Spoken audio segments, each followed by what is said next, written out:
Alerte de février 2019.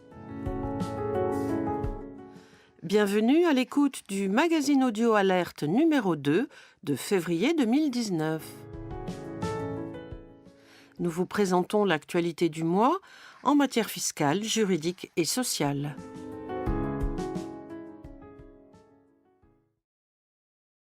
Passons d'abord en revue l'actualité fiscale. Option pour un régime réel d'imposition. L'option pour un régime réel d'imposition exercée par un contribuable soumis de plein droit au régime micro-BIC doit être exercée avant le 1er février de la première année au titre de laquelle il souhaite bénéficier du régime réel. Pour le Conseil d'État, le respect de cette règle fait obstacle à la souscription de l'option au-delà de la date légale. Par suite, le Conseil d'État a invalidé l'option exercée dans le délai de réclamation par un contribuable dont les revenus ont été requalifiés en bénéfices industriels et commerciaux à l'issue d'une procédure de rectification. Plus-value professionnelle, exonération en fonction des recettes dans une société de personnes. La part des recettes réalisées par une société de personnes dont les associés doivent tenir compte pour l'appréciation du seuil d'exonération des plus-values est calculée en fonction de la proportion de leurs droits dans les bénéfices comptables tels qu'ils résultent du pacte social. Lorsque ces bénéfices ont été calculés conformément au statut de la société après déduction des rémunérations versées aux associés, il n'y a pas lieu de rajouter celle-ci à la part du bénéfice comptable revenant aux associés pour déterminer la proportion de leurs droits, au seul motif que, au regard de la loi fiscale, ces rémunérations ne constituent pas une charge déductible, mais sont réputées comprises dans le bénéfice distribué aux associés.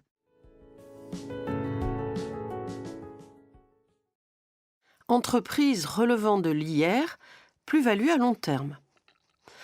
Lors de l'apport de son fonds de commerce à une société, un exploitant a dégagé une plus-value professionnelle placée en report d'imposition en vertu de l'article 151 octies du CGI. Puis, il a constaté une moins-value à la suite de la cession des titres de la société reçus en contrepartie de cet apport. Afin de réduire l'assiette des prélèvements sociaux auxquels il était soumis, même s'il bénéficie de l'exonération d'impôt sur le revenu prévue à l'article 151 septies A du CGI, l'exploitant a sollicité la prise en compte de cette moins-value. Mais sa demande a été refusée. En effet, le montant imposable des plus-values à long terme professionnelles relevant de la catégorie des bénéfices industriels et commerciaux ne peut pas être déterminé après compensation avec des moins-values constatées relevant d'une autre catégorie d'imposition, telle la catégorie des plus-values de cession de valeurs mobilières, qui relève du régime des plus et moins-values des particuliers. Et ces dispositions s'appliquent pour l'imposition à la contribution sociale généralisée, aux plus-values professionnelles exonérées. Acte anormal de gestion entre sociétés sœurs. En cas de renonciation à des recettes constituées par le paiement d'un loyer regardé comme inférieur au prix du marché, la jurisprudence exige en principe que l'administration apporte d'abord la preuve du caractère anormalement bas du loyer exigé, et il incombe ensuite au contribuable de justifier que l'avantage ainsi consenti l'a été dans son intérêt propre.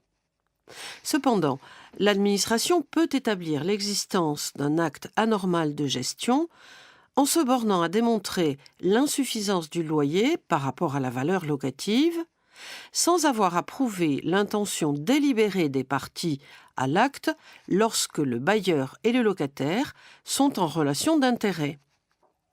Tel est le cas si le bailleur et le locataire sont deux sociétés sœurs contrôlées intégralement par une société mère. Le Conseil d'État juge en conséquence que, lorsque l'insuffisance du loyer n'est pas contestée, les juges du fonds se prononcent directement sur les justifications apportées par le contribuable pour justifier la renonciation à une telle recette.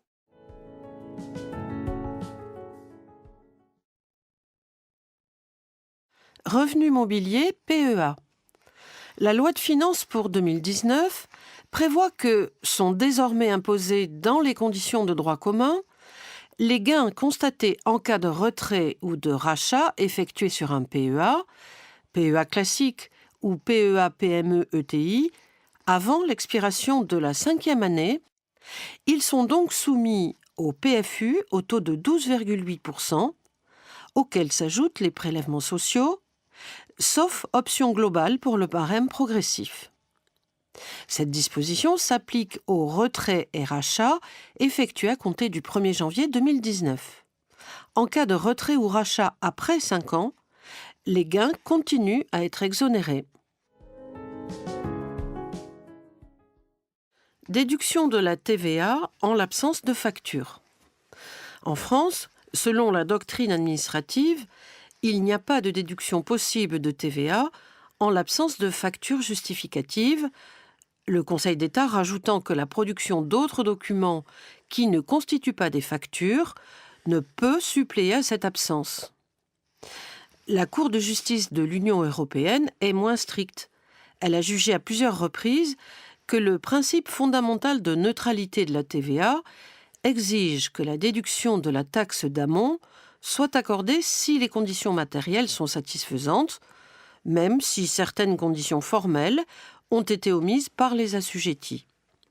Autrement dit, pour la CJUE, le droit à déduction de la TVA peut être exercé même en l'absence de production de la facture d'achat. Cela suppose toutefois que l'assujetti soit en mesure d'établir, par la fourniture de preuves objectives, que les conditions matérielles ou de fond de ce droit sont respectées. Ces preuves objectives doivent démontrer que les biens ou services en cause ont effectivement été fournis en amont à l'assujetti par d'autres assujettis pour les besoins de ses propres opérations soumises à la TVA et qu'il s'est effectivement acquitté de la taxe correspondante. Ces preuves peuvent notamment comprendre, selon la CJUE, des pièces se trouvant en possession des fournisseurs ou des prestataires auprès desquels l'assujetti a acquis les biens ou les services pour lesquels il a acquitté la TVA en cause. De même, ces preuves pourraient également comprendre, selon nous, des pièces détenues par l'assujetti déducteur. Par exemple, un duplicata ou une photocopie de la facture originale, une facture reconstituée après coup, une attestation du fournisseur ou d'un notaire, un échéancier des paiements, un bon de commande ou un justificatif de paiement, ticket de caisse ou de carte bancaire, etc. Et il devrait en aller de même de pièces telles qu'un devis, un bon de livraison ou un contrat. En tout cas, la production de plusieurs documents corroborant une même opération d'achat pourra vraisemblablement permettre de justifier le droit à déduction, par exemple un devis, un ticket de caisse et un extrait du compte bancaire de l'assujetti prouvant le décaissement pour un montant identique. On attendra avec intérêt les commentaires de l'administration et les décisions du juge national sur ce point. Oui, et déjà peuvent se prévaloir de cette importante décision de la CJUE tous les assujettis déducteurs qui ne sont pas ou plus en possession de la facture d'achat, quelle qu'en soit la raison, perte, destruction, facture non reçue, facture papier numérisée ne respectant pas les conditions de numérisation, ainsi que ceux pour lesquels l'administration rejetterait le droit à déduction pour absence ou insuffisance de pistes d'audit fiables entre les factures et les achats.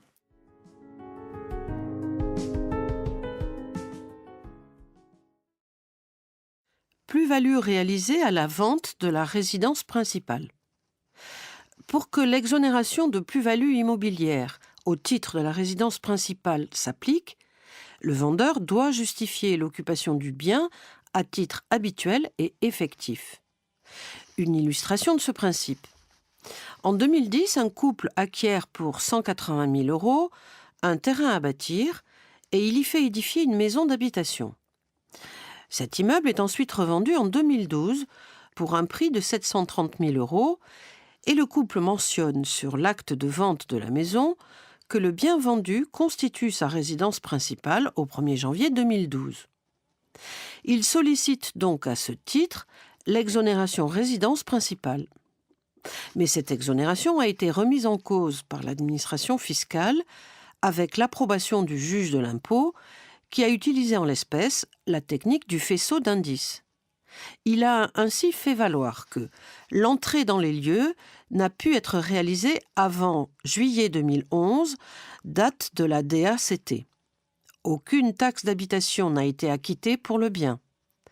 Pour justifier l'occupation de la maison à titre habituel et effectif, le contribuable ne produit que sa déclaration de revenus de l'année 2011, l'avis d'imposition de cette même année, ainsi que quelques attestations. Le contribuable n'est pas en mesure de produire de facture d'électricité. La facture d'eau est insuffisamment précise et ne saurait à elle seule, et eu égard aux travaux effectués et à l'existence d'une piscine, justifier de l'habitation réelle dans les lieux.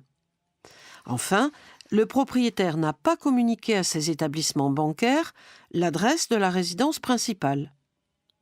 Le juge en a conclu que les documents produits étaient insuffisants pour établir une résidence habituelle et effective. Donc, pas d'exonération de la substantielle plus-value réalisée.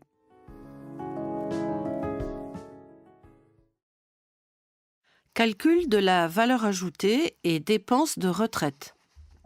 Même lorsque leur préfinancement et leur gestion ont été confiés à un prestataire extérieur, les indemnités de départ à la retraite sont des dépenses de personnel non déductibles de la valeur ajoutée. Définition de l'abus de droit à motivation principalement fiscale. Nous vous avons indiqué dans le magazine de janvier 2019 que la loi de finances pour 2019 a prévu un assouplissement de l'abus de droit dans la branche de fraude à la loi pour l'appliquer aux opérations à motivation fiscale principale et non plus exclusive. En fait, il y a ajout d'un autre étage au dispositif d'abus de droit qui vise des opérations à motivation principalement fiscale sanctionnées par une requalification du schéma.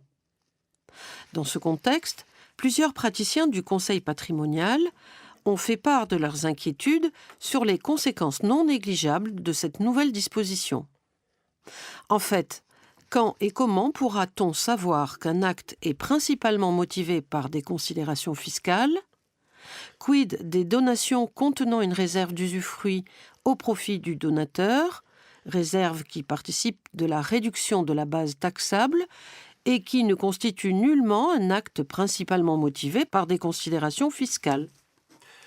Le ministre de l'Économie et des Finances vient utilement de publier un communiqué afin de lever certains doutes. Il précise que le nouveau texte est applicable aux actes passés à compter du 1er janvier 2020. Et surtout, il ajoute, je cite, « En ce qui concerne la crainte exprimée d'une remise en cause des démembrements de propriété, la nouvelle définition de l'abus de droit ne remet pas en cause les transmissions anticipées de patrimoine, notamment celles pour lesquelles le donateur se réserve l'usufruit du bien transmis, sous réserve bien entendu que les transmissions concernées ne soient pas fictives. En effet, la loi fiscale elle-même encourage les transmissions anticipées de patrimoine entre générations parce qu'elles permettent de bien préparer les successions, notamment d'entreprises, et qu'elles sont un moyen de faciliter la solidarité intergénérationnelle. L'inquiétude exprimée n'a donc pas lieu d'être. » Fin de citation. En fait, nous voilà rassurés, mais attention cependant à tous les montages sophistiqués et complexes, notamment avec interposition d'une SCI.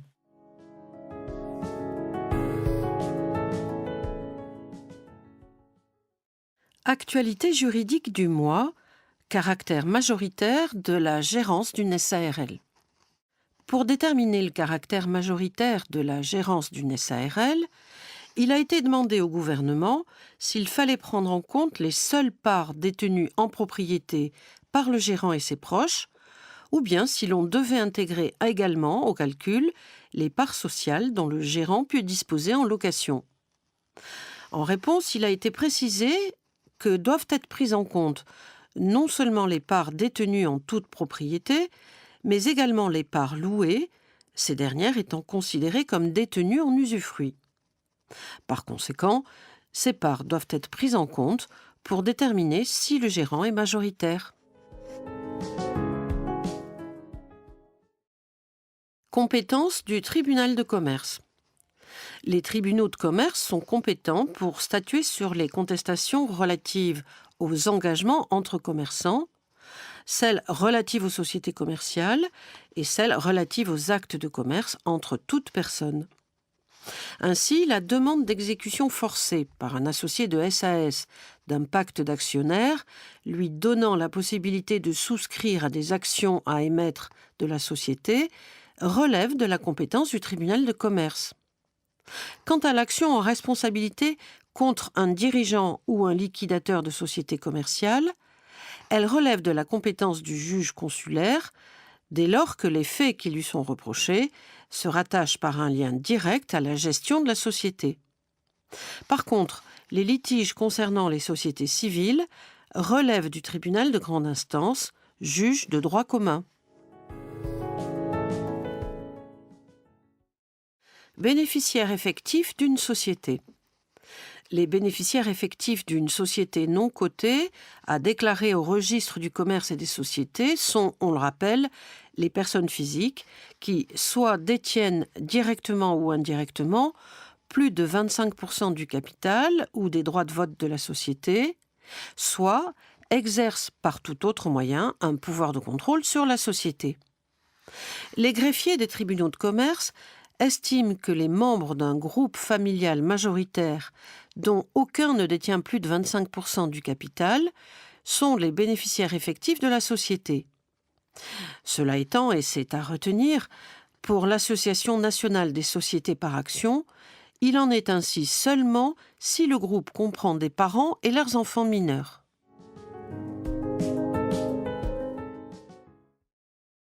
Augmentation de capital.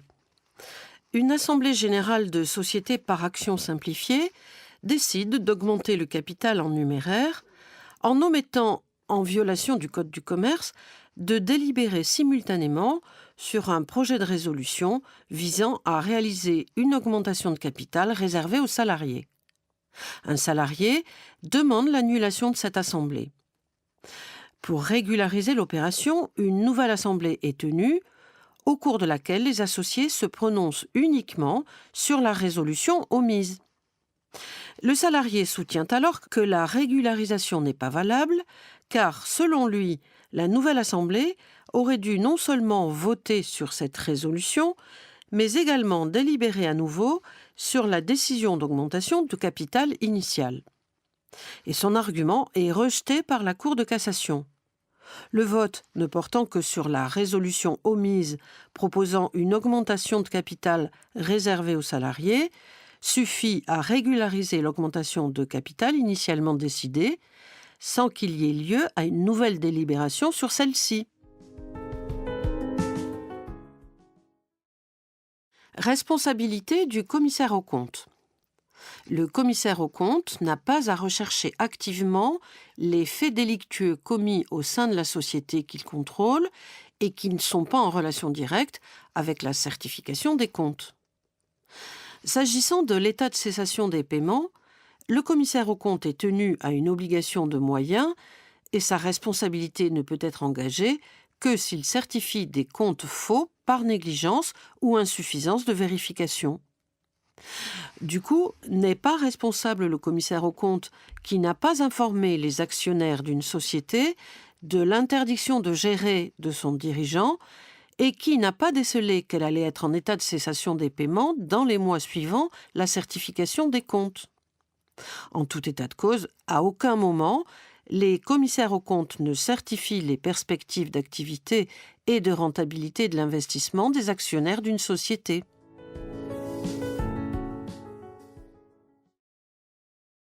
Non-signalement d'un conducteur de véhicule de société pour infraction. Lorsqu'une infraction au code de la route constatée par un radar automatique a été commise avec un véhicule immatriculé au nom d'une société, Le représentant légal doit déclarer aux autorités compétentes l'identité du conducteur du véhicule dans un délai de 45 jours à compter de l'envoi de l'avis de contravention. Le fait de contrevenir à cette obligation est puni d'une amende. La Chambre criminelle de la Cour de cassation vient de préciser à ce sujet que le représentant légal d'une société ne déclarant pas l'identité du conducteur d'un véhicule de la société ayant commis une infraction routière avec celui-ci peut être pénalement poursuivi, et la société aussi. Contrat d'assistance. L'événement dont on n'est pas certain qu'il se réalisera un jour ne peut pas être constitutif d'un terme. Par exemple, l'obtention du résultat d'une mission d'assistance. Il s'agit d'une condition et non d'un terme. Par suite, une telle convention d'assistance est à durée indéterminée et peut être librement résiliée par la société cliente. Faut-il en déduire que toutes les conventions d'assistance sont nécessairement à durée indéterminée?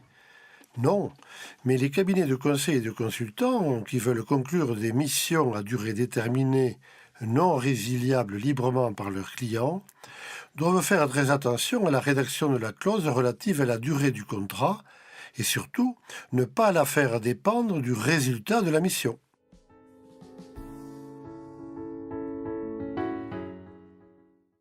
Rupture progressive des relations avec un expert comptable. Dans une affaire jugée récemment, la rupture par un client de ses relations avec un expert comptable sans respecter la procédure prévue à cet effet a été jugée régulière car le client avait graduellement déchargé l'expert de ses missions depuis plus d'un an. Pour les juges, l'expert comptable était donc informé de la fin prochaine de leur relation et il l'avait accepté de facto puisqu'il n'assurait plus que des missions résiduelles. Il ne pouvait donc pas demander le paiement de l'indemnité de résiliation prévue au contrat.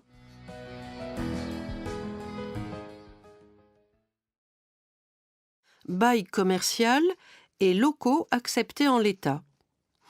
Le bailleur est obligé, par la nature du contrat, de délivrer au locataire le bien loué, de l'entretenir en état de servir à l'usage pour lequel il a été loué et d'en faire jouir paisiblement le preneur pendant la durée du bail.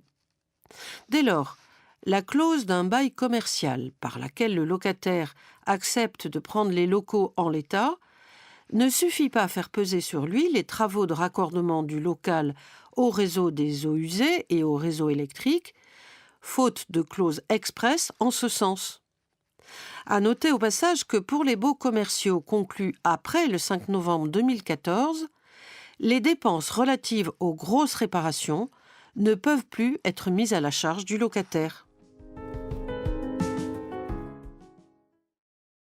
Motif de reprise des locaux commerciaux. La loi du 23 novembre 2018 portant évolution du logement, de l'aménagement et du numérique, dite loi Elan, ouvre un nouveau droit de reprise au profit du bailleur. Celui-ci peut donner congé à l'échéance triennale pour transformer à usage principal d'habitation un immeuble existant par reconstruction, rénovation ou réhabilitation. Ce nouveau motif de résiliation triennale peut être invoqué par les bailleurs depuis le 25 novembre 2018, date d'entrée en vigueur de la loi. Expulsion des squatteurs. La loi Elan du 23 novembre 2018 comporte un article destiné à faciliter l'expulsion des squatteurs. Désormais, un squatteur entré par voie de fait dans le domicile d'une personne ne pourra plus bénéficier de la trêve hivernale ni du délai de 2 mois qui suit un commandement de quitter les lieux.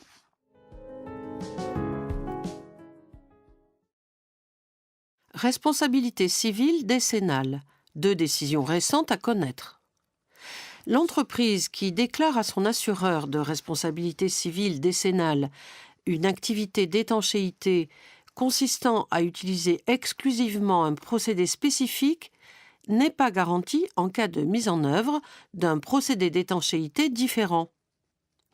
Par ailleurs, Le Conseil d'État a rappelé que la responsabilité décennale du constructeur peut être recherchée pour des dommages survenus sur des éléments d'équipement dissociables de l'ouvrage s'ils rendent celui-ci impropre à sa destination, par exemple un système de chauffage externe.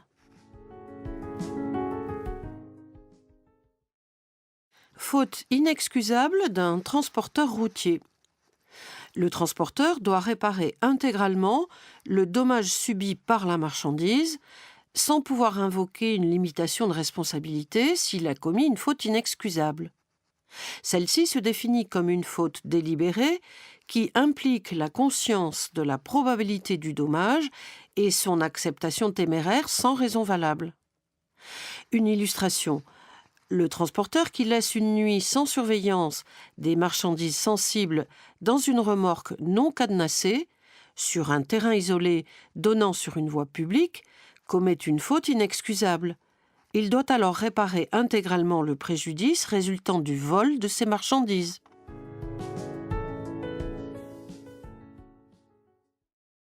Voici maintenant l'actualité sociale du mois.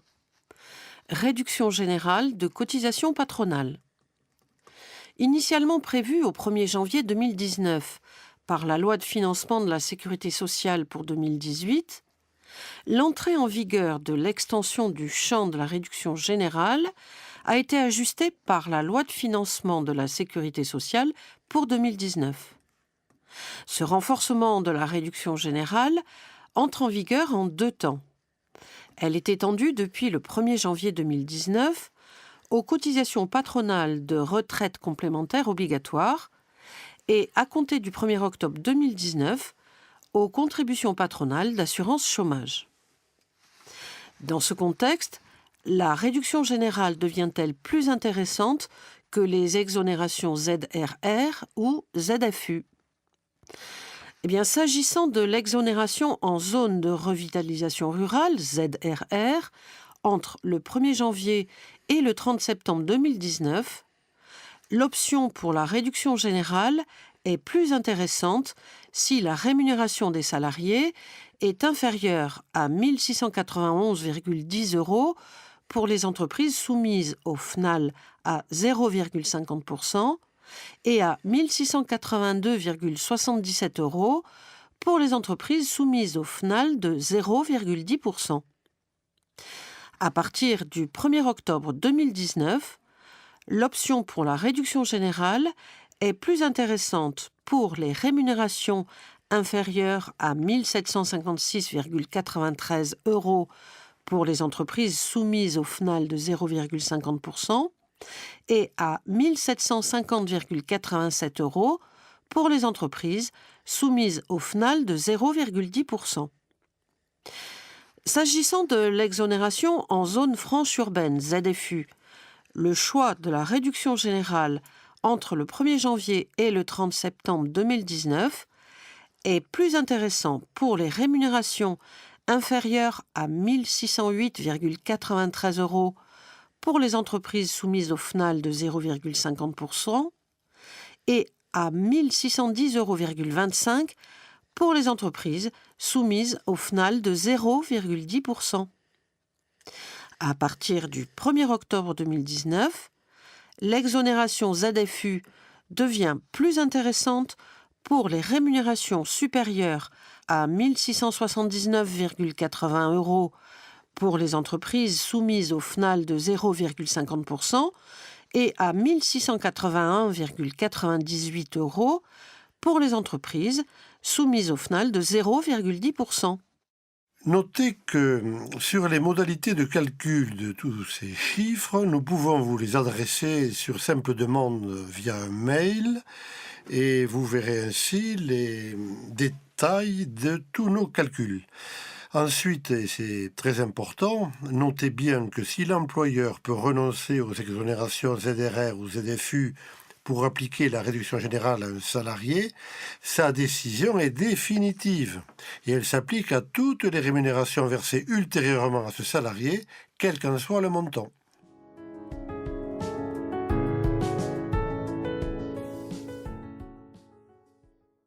Tiers déclarant. Voici 2 ans, était institué un cadre législatif pour les tiers, experts comptables, gestionnaires de paie ou autres, effectuant les déclarations sociales pour le compte d'employeurs ou de travailleurs indépendants. Un décret récent vient enfin de préciser les modalités d'application, les obligations respectives du cotisant et du tiers intervenant pour son compte. C'est le tiers déclarant qui se fait connaître de l'URSSAF. L'URSSAF vérifie la qualité du tiers et informe son mandant et les autres organismes.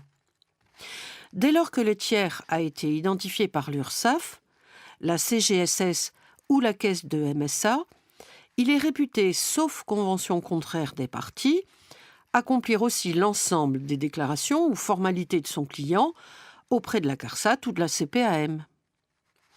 Le tiers devient le principal interlocuteur de l'URSSAF, de la CGSS ou de la caisse de MSA pour les déclarations et formalités sociales entrant dans le champ de sa mission. Il est tenu d'effectuer de manière dématérialisée les déclarations nécessaires au calcul des cotisations et contributions sociales, ainsi que les paiements qu'il effectue pour le compte de ses clients. À défaut, il est passible d'une pénalité égale à 0,2% des sommes dont la déclaration ou le paiement a été effectué par une autre voie. À noter que le tiers fraudeur peut être interdit d'exercice pour une durée maximale de 5 ans. Le cotisant conserve ses droits et obligations. D'une part, le contrôle, le recouvrement et les sanctions continuent d'être mis en œuvre à l'égard du cotisant, et d'autre part, l'intéressé demeure tenu de répondre aux demandes des organismes de sécurité sociale, quel qu'en soit le motif. Étant précisé que le cotisant doit pallier les défaillances de son tiers déclarant, il demeure responsable du paiement des pénalités et majorations.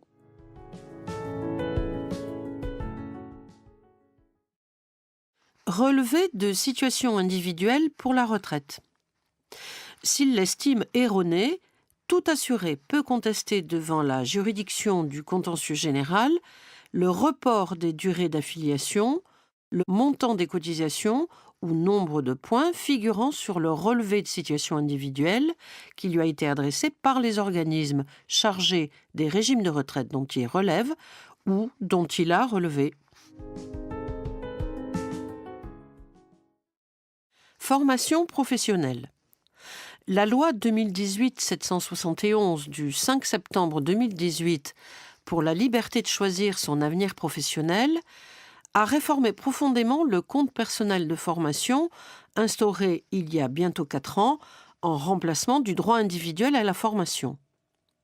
La mise en œuvre de cette réforme, dont l'entrée en vigueur est fixée au 1er janvier 2019, était subordonnée à la parution de plusieurs décrets qui ont été publiés fin 2018.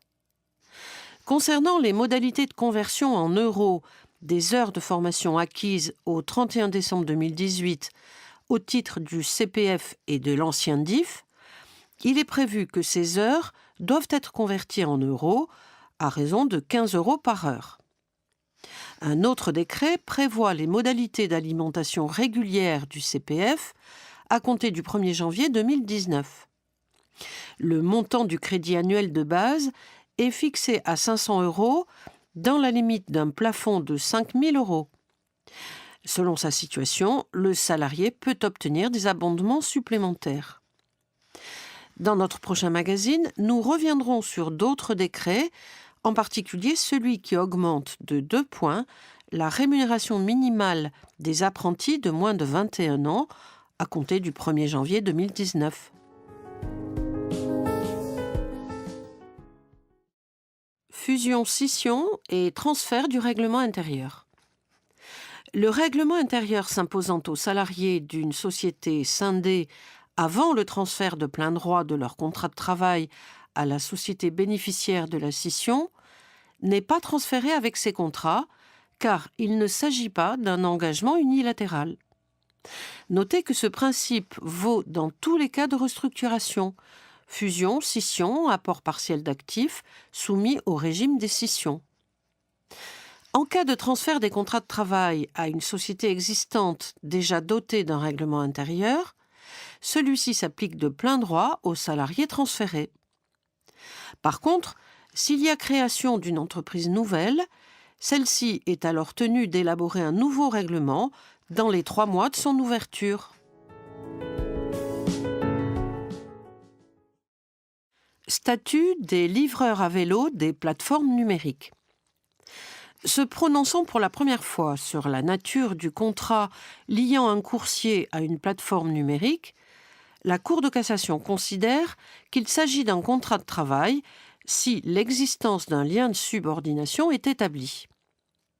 Le lien de subordination est caractérisé par l'exécution d'un travail sous l'autorité d'un employeur qui a le pouvoir de donner des ordres et des directives, d'en contrôler l'exécution et de sanctionner les manquements de son subordonné. Pour la Cour de cassation, un système de géolocalisation et le pouvoir de sanction caractérisent le lien de subordination. Pourquoi ? Tout d'abord parce que l'application utilisée par une société exploitant la plateforme numérique était dotée d'un système de géolocalisation permettant le suivi en temps réel de la position du coursier et la comptabilisation du nombre total de kilomètres qu'il parcourait, de sorte que le rôle de la plateforme ne se limitait pas à la mise en relation du restaurateur, du client et du coursier. Par ailleurs, la société disposait d'un pouvoir de sanction à son égard. Il en résultait donc l'existence d'un pouvoir de direction et de contrôle de l'exécution de la prestation, caractérisant un lien de subordination. Dès lors, les juges ne pouvaient pas écarter la requalification du contrat de prestation de service en un contrat de travail.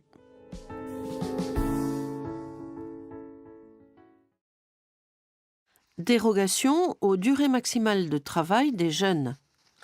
Les jeunes travailleurs de moins de 18 ans ne peuvent pas, en principe, être employés à un travail effectif excédant 8 heures par jour et 35 heures par semaine. Cependant, suite à un décret récent, depuis le 1er janvier 2019, les employeurs peuvent déroger à ces durées maximales quotidiennes et hebdomadaires des jeunes de moins de 18 ans dans les secteurs du bâtiment, des travaux publics et de l'aménagement paysager, et ce, dans la limite de 2 heures par jour et 5 heures par semaine. En cas de dérogation, des compensations doivent être accordées aux jeunes travailleurs. Des périodes de repos au moins équivalentes au nombre d'heures accomplies au-delà de la durée quotidienne de 8 heures sont attribuées et les heures supplémentaires éventuelles, ainsi que leur majoration, donnent lieu à un repos compensateur équivalent. Pour les activités non visées par le décret, le régime reste identique. Des dérogations aux durées maximales de travail peuvent être accordées à titre exceptionnel, dans la limite de 5 heures par semaine, par l'inspecteur du travail, après avis conforme du médecin du travail. Rappelons que dans tous les cas, la durée du travail des intéressés ne peut pas être supérieure à la durée quotidienne ou hebdomadaire normale du travail des adultes employés dans l'établissement.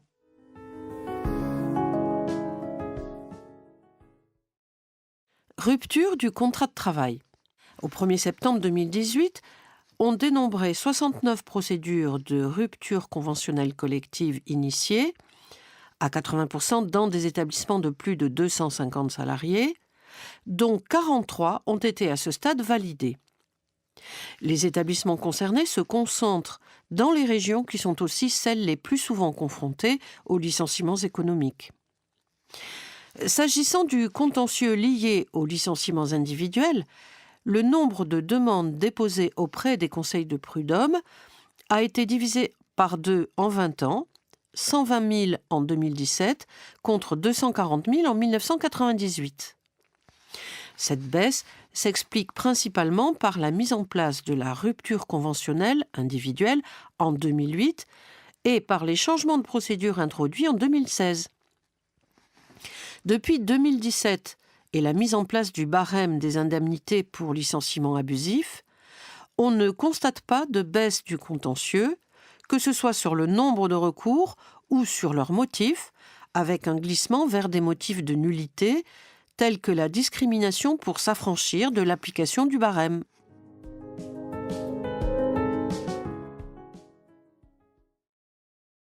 Harcèlement moral. Pour les juges, caractérise le délit de harcèlement moral en tous ses éléments constitutifs, tant matériels qu'intentionnels, des agissements répétés commis dans un contexte professionnel, consistant notamment en une attitude d'ignorance dévalorisante de la victime, une mise à l'écart professionnel et l'imputation à cette dernière de comportements attentatoires à sa dignité et à son honnêteté. Étant précisé que ces agissements, par la dégradation des conditions de travail en résultant, ont altéré la santé de la victime et compromis son avenir professionnel. Harcèlement et responsabilité de l'employeur. La responsable des ressources humaines d'une clinique a été déclarée coupable au pénal de harcèlement moral envers une assistante de direction. Dans une telle situation, il faut rappeler que lorsque la faute pénale du salarié est reconnue par une condamnation pénale devenue définitive, l'employeur ne peut pas contester la réalité de la faute commise par le salarié. Il peut seulement invoquer une cause d'exonération de sa responsabilité de commettant. Il doit alors démontrer que le salarié a agi sans autorisation, à des fins étrangères à ses attributions, et s'est placé hors des fonctions auxquelles il était employé.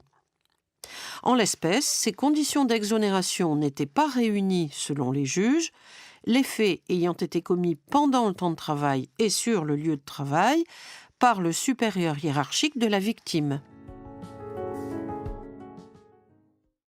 Harcèlement sexuel. Pour prouver les faits de harcèlement sexuel invoqués à l'appui du licenciement pour faute grave de leur auteur, la production par l'employeur de témoignages de plusieurs victimes peut suffire selon la Cour de cassation.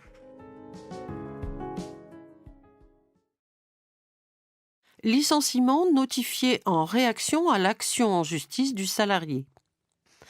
Est nul comme portant atteinte à une liberté fondamentale constitutionnellement garantie, le licenciement intervenu en raison d'une action en justice introduite ou susceptible d'être introduite par le salarié à l'encontre de son employeur.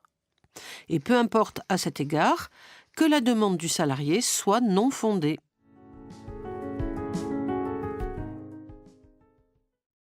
Exécution impossible du contrat de travail. Lorsqu'un salarié n'est plus en mesure de fournir la prestation inhérente à son contrat de travail, l'employeur ne peut être tenu de lui verser un salaire que si une disposition légale, conventionnelle ou contractuelle lui en fait obligation. Ce sera le cas, par exemple, pour un salarié auquel son contrat de travail impose de disposer d'un véhicule si ce manquement rend impossible la poursuite de ce contrat. De même pour le salarié à qui le retrait du titre d'accès à une zone sécurisée rend impossible l'exécution du contrat de travail dans de telles circonstances, aucune obligation légale ou conventionnelle de reclassement ne pesant sur l'employeur dans les deux cas.